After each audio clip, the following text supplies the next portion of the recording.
There is a certain ache that follows us through life, a yearning to be seen. Not simply looked at, but truly seen. To have someone gaze into our soul without judgment, to notice the parts of us we were taught to hide, to recognize our quiet struggles without needing an explanation. This need is not superficial. It is as fundamental as breath. It is the first hunger we are born with, the hunger for recognition, for acknowledgement, for mirrored existence. And when it goes unmet, something within us withers, something that no amount of applause or external success can fully revive. As children, we looked to the faces around us for reflection. In our parents' eyes, we hoped to see the answer to the question, do I matter? In the reaction to our tears, our laughter, our curiosity, we began to form a sense of who we were. If our pain was dismissed, we learned to question it. If our joy was ignored, we learned to tone it down. If our uniqueness was mocked or minimized, we learned to fragment ourselves into more acceptable versions. And so we adapted, not because we were weak, but because we were wise. The child learns very quickly. To survive, I must become who they want me to be. But what is the cost of such survival? The cost is invisibility, not in the literal sense, but in the psychological one. We become ghosts of ourselves, floating through life with a smile on our lips and a knot in our chest. We become experts at hiding in plain sight. We perform, achieve, entertain, and serve. But underneath it all is that little voice still waiting, still hoping someone might pause, look past the surface, and say with gentleness, I see you. To be seen is not to be fixed. It is not to be evaluated or judged or compared. It is to be met where you are. Imagine a small child holding up a drawing to their caregiver, not because the drawing is a masterpiece, but because the child wants to share a piece of themselves. The caregiver who kneels down, looks the child in the eyes and says, wow, tell me about this, is doing more than responding to art. They are responding to the soul. They are saying, you matter to me. Your world matters. I want to understand. In that moment may seem simple, but it is foundational. It tells the child, you are worth paying attention to. Now consider the opposite. The caregiver who glances up, distracted, says, later, or worse. That's nice, without even looking. The child, even if they don't have the words for it, feels the sting. They begin to wonder, am I too much? Am I not enough? Over time, they may stop holding up their drawings, they may stop expressing it all, and that quiet withdrawal becomes the blueprint for adulthood. Many of us are walking around with those very blueprints. We long to be seen, yet we're terrified of it. Because we've learned that visibility often leads to pain. Being seen meant being criticized. Being seen meant being misunderstood. So we hide. And yet, no amount of hiding quiets the longing. It lives on. It shows up in our relationships, in our need for validation, in the way we over-explain ourselves, or in how we disappear when things get too vulnerable. But what if we could turn toward ourselves and speak the words we've waited our whole lives to hear? What if we could become the witness we never had? I see you. Not just the polished version. Not just the part of you that smiles at strangers and shows up on time and meets everyone's expectations, but the you that gets anxious at night. The you that replays old conversations, the you that is tired of pretending. The you that doesn't always know what they're feeling, but feels it deeply nonetheless. To see yourself in this way is not narcissism. It is sacred. It is the beginning of healing. Because what the inner child fears most is abandonment, and nothing feels more like abandonment than being ignored by your own adult self. When you turn inward and say, I see you, you are offering presence. And presence is the antidote to shame. Presence says you do not have to earn my attention. You already have it. When we begin to practice this seeing, we notice subtle shifts. Our anger makes more sense. It's often protecting something soft. Our sadness becomes less scary. It's a sign we've cared deeply. Our defenses lower, not because the world has changed, but because we're no longer at war with our own needs. Seeing ourselves is not about endless introspection. It is about reuniting with what we cast aside to be loved. And yes, this work takes time. It takes courage. It takes slowing down long enough to hear the faint voice within. That voice may not trust you at first. It may say, "Why now? Where were you when I needed you?" And that's okay. You don't need to rush reconciliation. You only need to stay, consistently, tenderly. There's a story of a man who, after years of running from his pain, found himself in a meditation retreat. There, in silence, he remembered the face of his younger self, age 9, hiding under the stairs while his parents fought. He had spent decades forgetting that moment, but now it returned, not to torment him, but to be acknowledged. He sat for an hour, eyes closed, whispering again and again, "I see you. I'm here now." And something in him softened. Not all at once, but it was a beginning. You don't need a retreat to do this. You only need the willingness to pause, to bring up a photo of yourself as a child, to sit with it, to ask, what was she feeling? What did he need? What was never said? And then, with hand over heart, to say those 3 simple words. I see you. You might cry, or laugh, or feel nothing at first. That's okay. The soul awakens on its own timeline. But every time you return, every time you choose presence over performance, you rebuild trust with that child inside. In a world that constantly asks us to prove our worth, to hustle for belonging, to wear masks of certainty and competence, to say, "I see you" is a radical act. It interrupts the cycle. It tells your nervous system, we are no longer in danger. We do not have to hide anymore.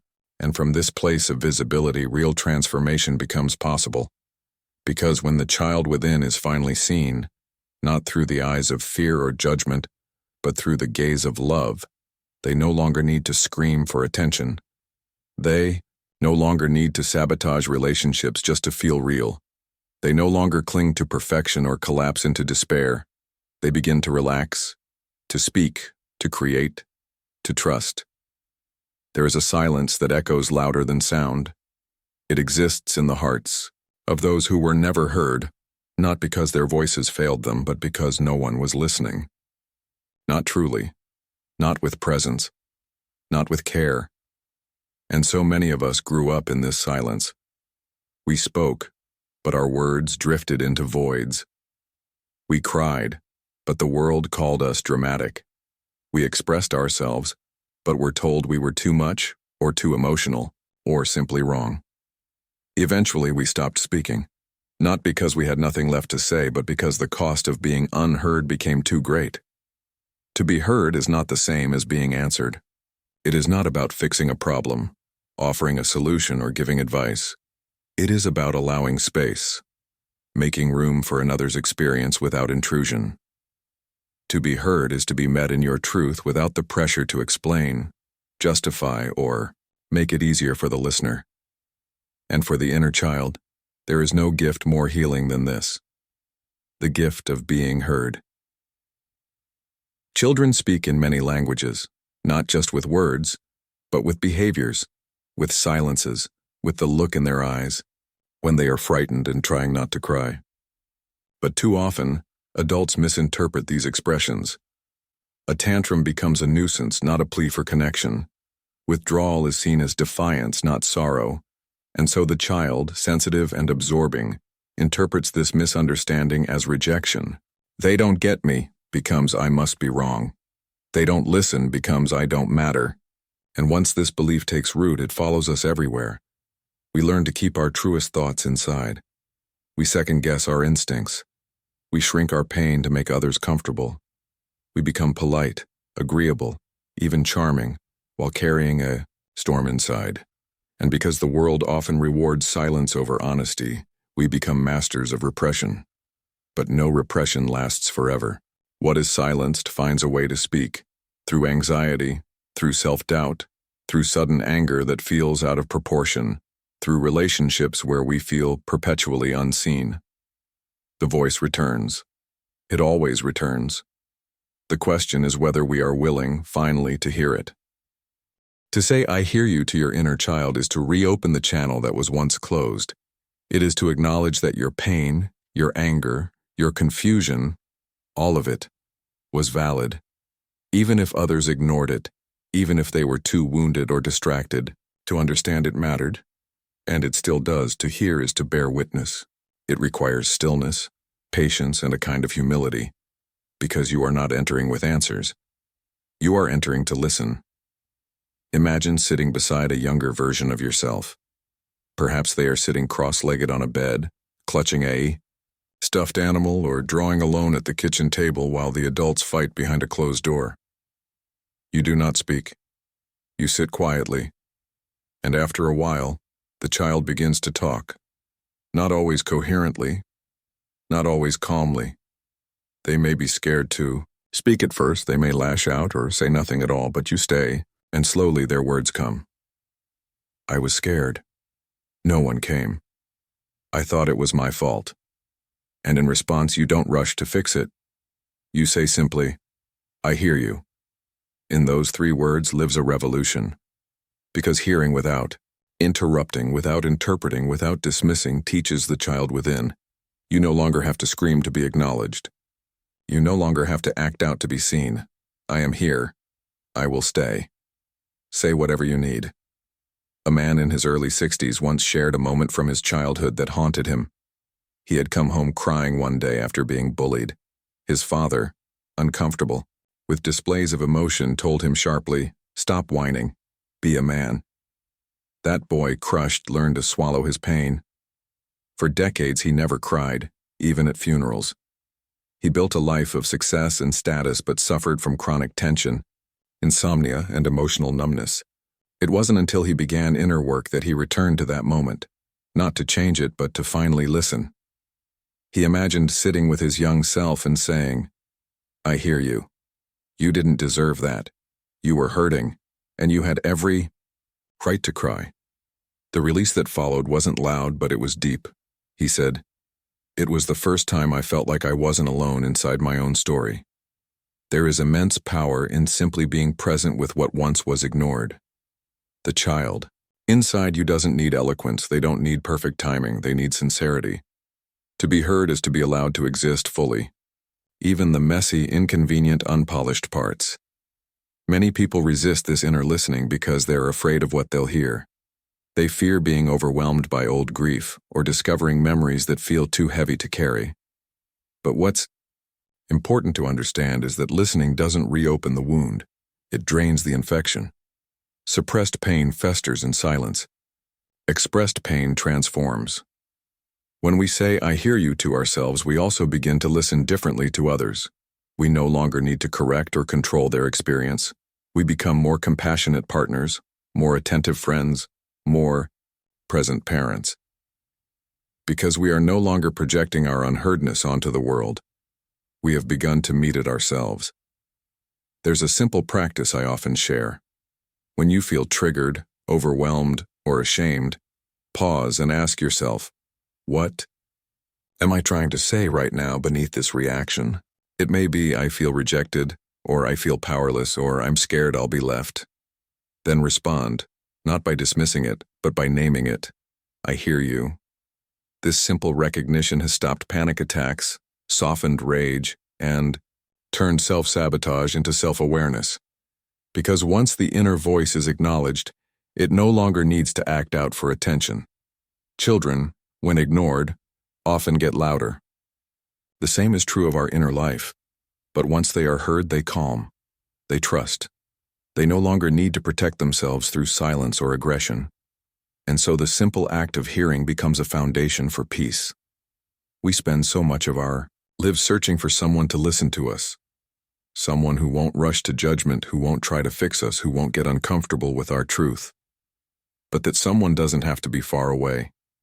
They can live within us. It takes practice. It takes patience. But the first step is always the same.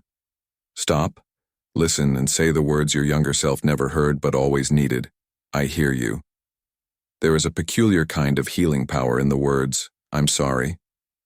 Though simple, they carry the weight of recognition, humility, and connection that is often absent in our adult lives.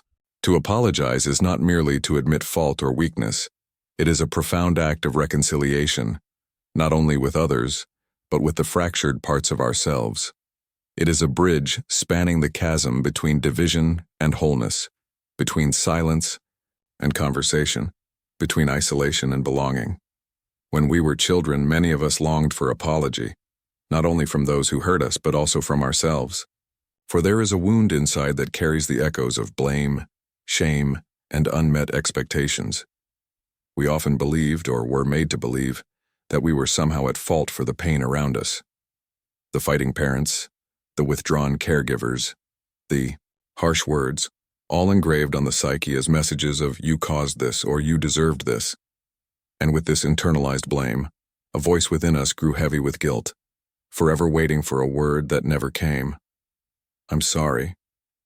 To say "I'm sorry" to the inner child is an act of courage because it requires us to confront those shadows we prefer to avoid, the shame we hide beneath layers of pride, the wounds we mask with busyness, the truths too painful to face. It demands that we become honest witnesses to our own suffering and that of others. And yet, it is in this honesty that healing begins. Consider the child who accidentally breaks a cherished vase. They freeze, heart pounding, fearing punishment, fearing loss of love. When the adult responds not with anger but with calm acknowledgement, "I'm sorry if you felt scared," the child experiences something far greater than forgiveness: understanding. They learn that mistakes do not erase worth, that accidents do not mean abandonment. They feel held. Many of us carry fragments of these moments inside us. Moments when apology was withheld, when accountability was absent, when damage was denied. We may find ourselves repeating patterns of resentment, anger, or self-criticism that echo those unresolved dynamics. To speak "I'm sorry" to the DUR child within is to acknowledge that these wounds are real and deserving of tenderness. It is crucial to understand that this apology is not about self-condemnation. It is not about reinforcing blame or sinking into self-pity. Rather, it is an invitation to release the burdens of the past and to embrace a softer, more compassionate relationship with ourselves. It is the recognition that we are human, imperfect, fallible, yet worthy of love. There is a story that illustrates this beautifully. A woman came to understand her lifelong struggle with perfectionism after a therapy session where she was encouraged to imagine apologizing to her younger self. She envisioned a child trembling under the weight of impossible expectations, scared of making a mistake, desperate for approval. In her mind's eye, she knelt beside that child and whispered, "I'm sorry I asked so much of you. I'm sorry I didn't protect you from the fear of failure." Tears came then, not from guilt, but from release. And with that release came a new sense of freedom, a permission to be imperfect and to care for herself with kindness. Apologizing to our inner child can also heal the relationship we have with those who wronged us. Often we carry unresolved anger or bitterness which, though understandable, can imprison us in cycles of pain. When we can say, even silently, "I'm sorry for the pain we both endured," or "I'm sorry we never found a way to understand each other," we create a space where forgiveness may begin to grow. This is not about excusing harm, but about reclaiming peace. To apologize is also to acknowledge the complexity of human relationships. Childhood wounds rarely come from clear-cut villains and victims. Rather, they arise from a tangled web of fear, misunderstanding, and limitation. Our caregivers were often doing their best with what they knew. Recognizing this does not erase our pain but situates it within a larger human story, a story in which apology becomes a sacred act of reconciliation. Saying "I'm sorry" to the self can be daunting because it requires us to look squarely at our shadows, the parts we have hidden, the mistakes we have made, the ways we may have hurt others or ourselves. Yet in that confrontation there is liberation, because denial and repression only deepen the wounds. Acknowledgement brings light. Imagine carrying a heavy stone in your chest for years, an unspoken sorrow or regret. Saying "I'm sorry" is like laying down that stone gently, releasing the weight without abandoning the memory. It is a gesture of grace toward your own soul. Many resist this process because apology can feel like weakness or loss of control. But true strength lies in vulnerability, the willingness to face discomfort and embrace the truth of our experience. It is in this willingness that the healing currents begin to flow. The power of "I'm sorry" also lies in its invitation to change, not merely repeating past patterns but committing to new ways of being with ourselves and others. It signals an opening, a readiness to listen, to repair, to grow. In our culture, apology is often reduced to formality or obligation, a quick phrase uttered to ease tension or avoid consequences. But the kind of apology that heals the inner child transcends this. It is heartfelt, deliberate, and transformative. Imagine a world where every child could hear the words "I'm sorry" spoken with sincerity whenever they were hurt or misunderstood. How would that child's heart grow? How would their relationship with the self deepen? How would their capacity to love and be loved expand? This is the invitation we hold now, to bring that same healing apology inward, to meet the frightened, hopeful child within with words of compassion and remorse for the times they were left to face pain alone. By doing so, we dismantle the walls of shame and blame that confine us. We begin to weave a tapestry of acceptance and grace, thread by thread. We begin to reclaim our wholeness. To speak "I'm sorry" is to say, I honor your pain. I acknowledge the wounds.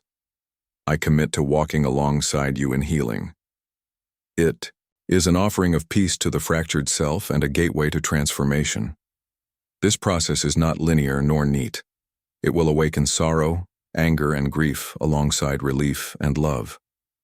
It is a pilgrimage inward that asks for patience and gentle courage. But it is also a profound gift, the gift of reconciliation with the self, the gift of liberation from old burdens, the gift of a new relationship with the soul. To those who hesitate, fearing the flood of emotion or the weight of responsibility, I say this: there is nothing more courageous than saying "I'm sorry" to yourself. There is nothing more healing than offering that apology with an open heart. For in those words lie the seeds of a new story, one in which the inner child is no longer alone, no longer blamed, no longer silenced, but embraced with tenderness and truth. Forgiveness is a word that carries with it the weight of centuries of human struggle, a mystery as ancient as the soul itself. It is often spoken of lightly, as if it were a mere courtesy extended to others, a social grace to smooth over conflict. But forgiveness is far more profound. It is an alchemical act of the spirit, a transformative journey from the chains of resentment to the liberation of the heart. And perhaps the most difficult forgiveness of all is the one we offer not only to others, but also to ourselves and the child within. The child inside us carries many wounds, some inflicted by others, some born of misunderstanding, neglect, or abandonment. We hold on to these wounds, nursing bitterness and pain, believing that forgiveness is a concession or a surrender. Yet forgiveness is not a sign of weakness or forgetting. It is an act of courage, a reclaiming of power from the darkness of injury. It is a conscious decision to release the burden of anger that weighs down the soul and to say, "I forgive you," even when the pain is raw and the scars are deep. Imagine carrying a heavy stone in your hand for years, feeling its weight grow, heavier with time, its edges cutting into your flesh. That stone is resentment. The longer you hold it, the more it wounds you.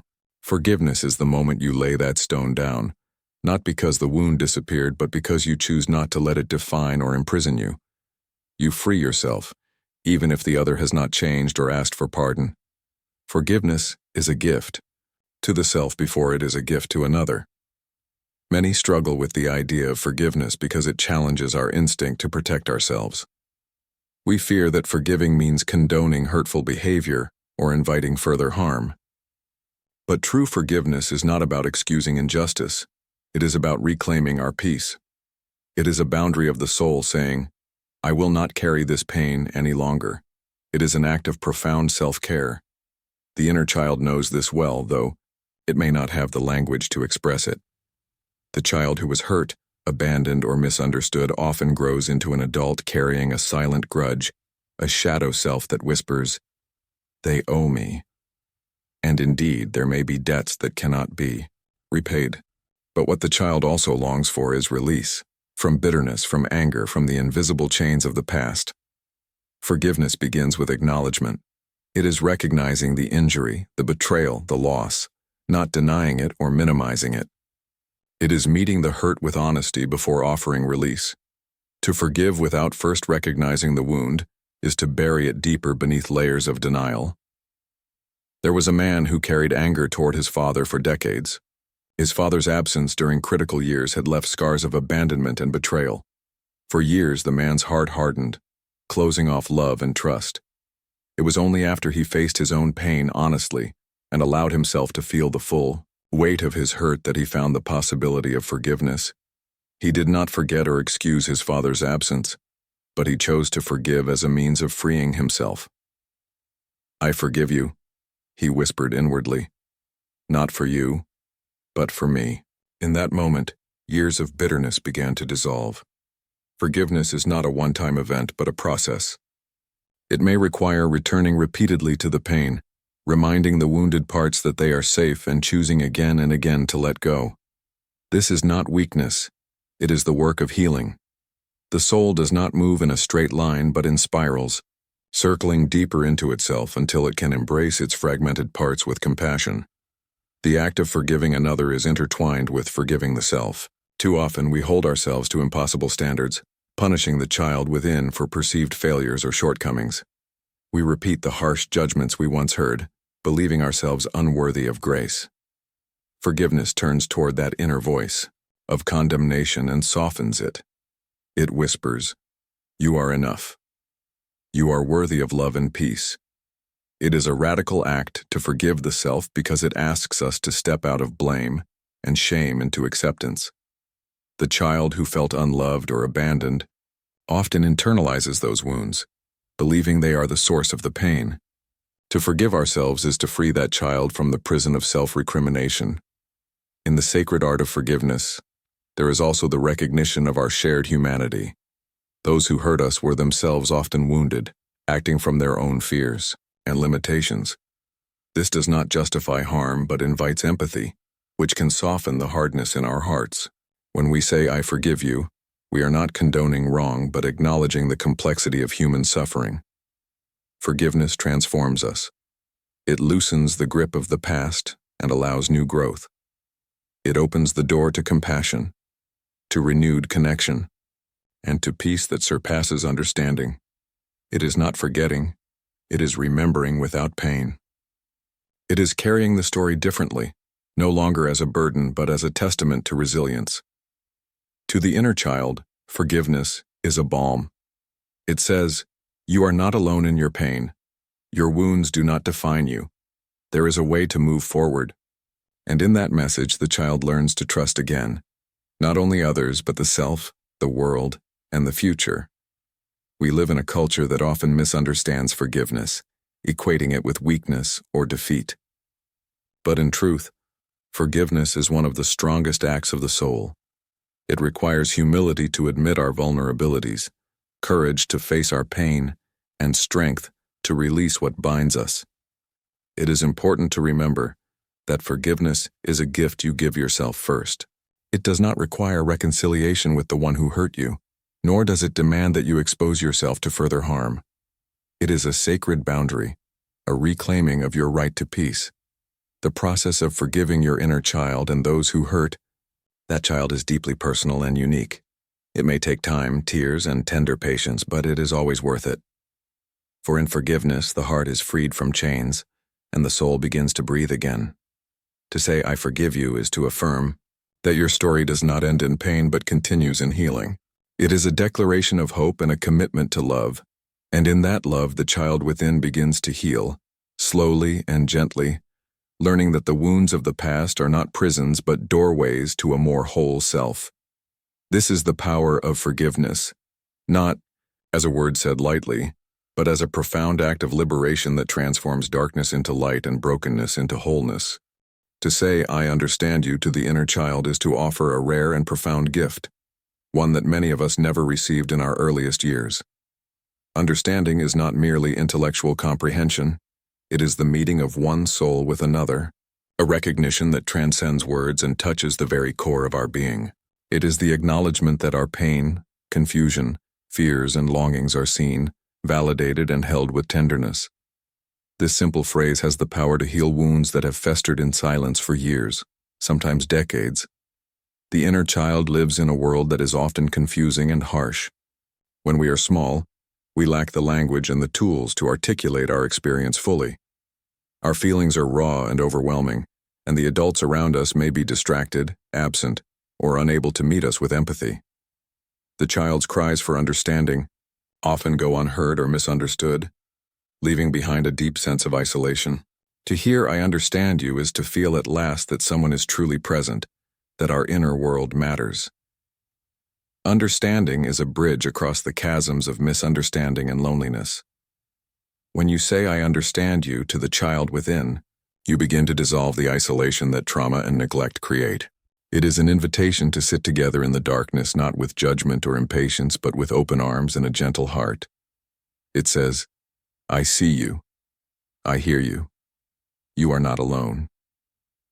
Many adults carry an inner critic that relentlessly questions and condemns. This voice often echoes the absence of understanding from childhood, magnifying shame and fear. To counter this, the act of offering understanding must be patient and compassionate.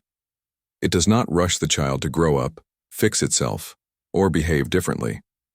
It simply honors the child's experience as valid and worthy of attention. There is a story that illustrates this beautifully. A woman who struggled with deep anxiety and self-doubt was encouraged to imagine speaking to her younger self. At first, she was skeptical. How could understanding the frightened child within change her? But as she began to listen, she realized how much the child had suffered alone. She whispered softly, "I understand you. I know how scary the world feels. I know how lonely you are."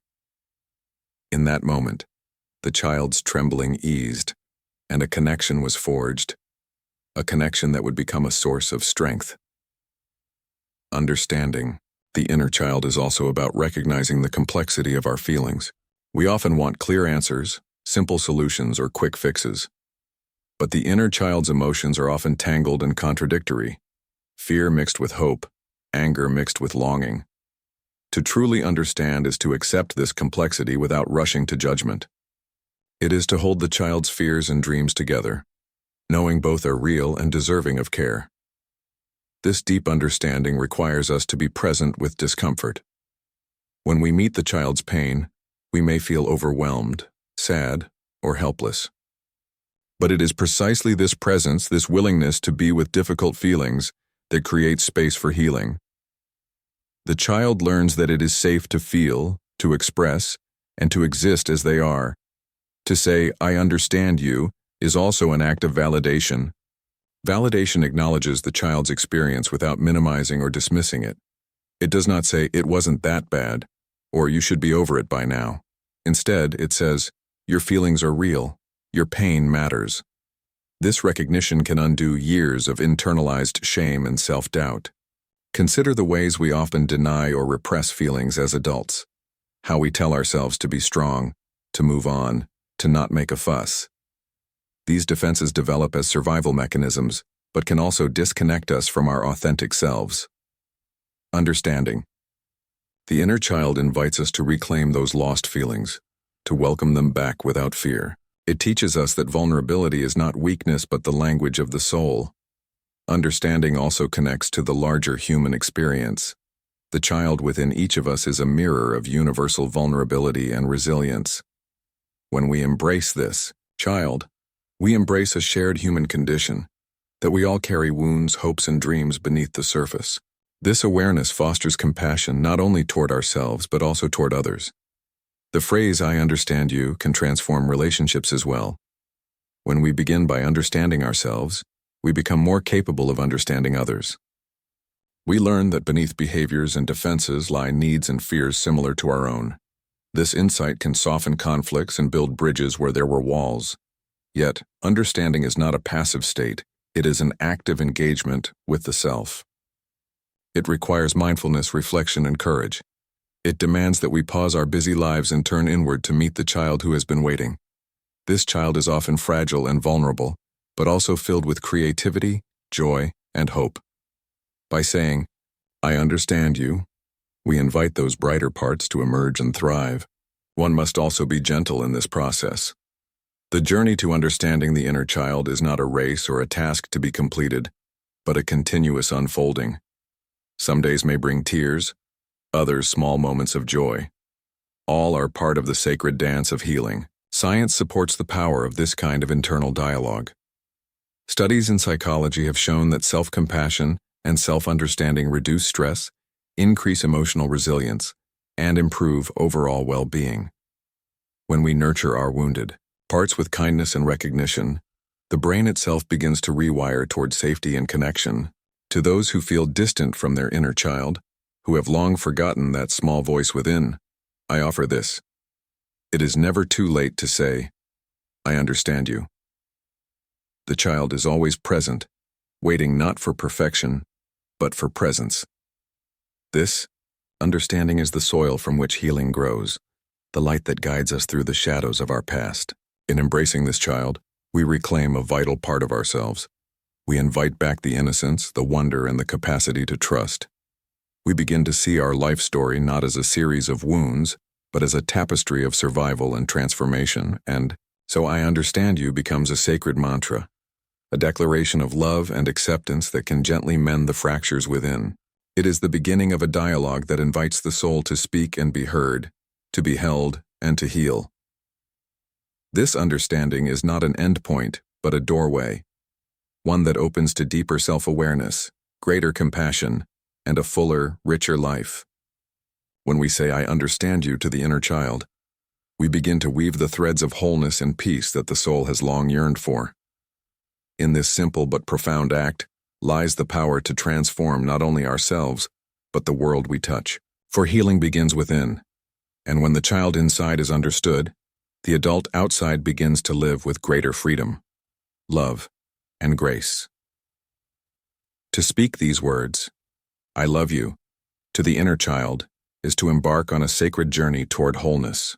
It is a recognition that within each of us lies a vulnerable being, waiting not only for acceptance, but for the profound and transformative force of love. Love, in its purest form, is the energy that heals wounds no medicine can touch. It is the light that dispels the darkest shadows within the soul. Yet how often have we neglected to extend this love inward to the parts of ourselves that most desperately need it? The inner child carries the memory of love withheld, the absence of nurturing that left an emptiness so vast it echoed through years of adulthood. When a child does not feel loved, a wound is etched deep into the psyche, creating fissures that distort self-worth and cloud the capacity to receive and give love. This absence can manifest as self-doubt, fear, and the persistent feeling of not being enough. To say "I love you" to this child is to repair those fissures, to send a message that the soul has always been deserving, always been precious. Love for the inner child is not sentimental or superficial. It is a radical acceptance of all that the child is, the joy and the sorrow, the light and the shadow. It is an embrace of imperfection, a welcome to the parts that have been judged, rejected, or hidden away. This love is a fierce protector and a gentle healer. It offers safety where there was once fear, belonging where there was loneliness. Consider the stories of those who have survived great hardship in childhood, the children who faced neglect, abuse, or abandonment. Many carry with them a silence, a self-imposed exile from their own hearts because love seemed so far away. But when they begin to speak these words inwardly, when they allow themselves to feel love directed inward, something profound shifts.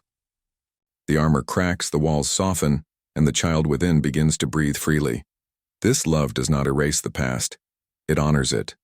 It acknowledges the pain and the struggle while affirming that the child is more than those experiences. It is a recognition that love is not contingent on achievement, behavior, or approval. It is unconditional. In this unconditional love lies the power to transform the narrative of self from one of scarcity and fear to one of abundance and safety. Many adults struggle with the paradox of loving themselves because they confuse it with selfishness or arrogance. Yet, self-love is the foundation upon which all other love is built. Without it, relationships become mirrors of our own inner wounds, reflecting unmet needs and old hurts. To love the inner child is to plant the seed of self-compassion that blossoms outward, enabling healthier connections with others. There is an alchemical aspect to this love. When you say, "I love you" to the inner child, you are engaging in a sacred act of integration. You are bridging the fragmented parts of the psyche, bringing the shadow and the light into harmony. This integration allows the soul to move beyond survival mode into a state of flourishing. The wounds do not disappear, but they lose their power to define and diminish. In the silence of the soul, these words carry immense weight. "I love you" is a vow, a promise to nurture, protect, and cherish the child within no matter what. It is a declaration that you are worthy of love, not for what you do, but for who you are at your core. This truth, when embraced, radiates outward, transforming how we engage with the world and with ourselves. Many find it difficult to express this love because they have never heard it spoken to them. The absence of early love can create an internal void that feels impossible to fill. But love, like a river, can begin to flow once the first drop is offered. It requires patience and practice, gentle persistence in whispering those words until they begin to feel true. This journey is deeply personal and often filled with resistance. The parts of us that were hurt may push back, fearing vulnerability or doubting worthiness. But with each repetition, with each intentional moment of love given to the inner child, the resistance softens. Trust grows where there was suspicion, and hope replaces despair. It is important to recognize that this love is not a destination but a continual practice. The inner child's needs may change, and so too must the love we offer. Sometimes it will be a tender whisper, other times a fierce roar defending against old ghosts. Both are necessary, both sacred. Psychological studies have shown that cultivating self-love and compassion correlates strongly with emotional resilience and well-being. The neuroscience of attachment and trauma reveals that the brain can rewire itself when met with consistent, loving internal dialogue. This is not mere wishful thinking, but a truth grounded in the biology of healing. The ripple effect of loving the inner child extends beyond the individual. When we heal within, we are less likely to perpetuate cycles of neglect or harm. Our relationships improve, our communities become more compassionate, and the collective consciousness shifts toward greater empathy and understanding. To those who hesitate, who struggle to believe they deserve such love, I say this: the inner child is your truest self, a sacred spark of life that has endured through storms. This child deserves love not because of perfection, but because of existence. It is love that will transform pain into power, fear into courage, and fragmentation into unity. Saying, "I love you" inwardly is an act of rebellion against the forces that tell us we are not enough. It is a reclaiming of the divine right to be loved and to love freely. It is an invitation to step into the fullness of who we are, embracing all parts with tenderness. And so, as you whisper to that small, tender being within, know that you are lighting a candle in the deepest night. You are nurturing the seed of healing that will grow into a forest of strength and peace. This love is the foundation of your soul's journey, the beginning of a lifelong dance toward wholeness and grace. In this love lies the power to heal not only the child, but the adult who has carried the child's pain. It transforms wounds into wisdom and sorrow into song. It opens the heart to life's mysteries and invites us to live fully, authentically, and bravely. To love the inner child is to love yourself fully, without condition or hesitation. It is the most profound gift you can give, one that echoes across time and space, creating ripples of healing far beyond what you can see. And in this sacred act of love, you discover the truth that has always been waiting. You are worthy. You are enough. You are deeply and endlessly loved.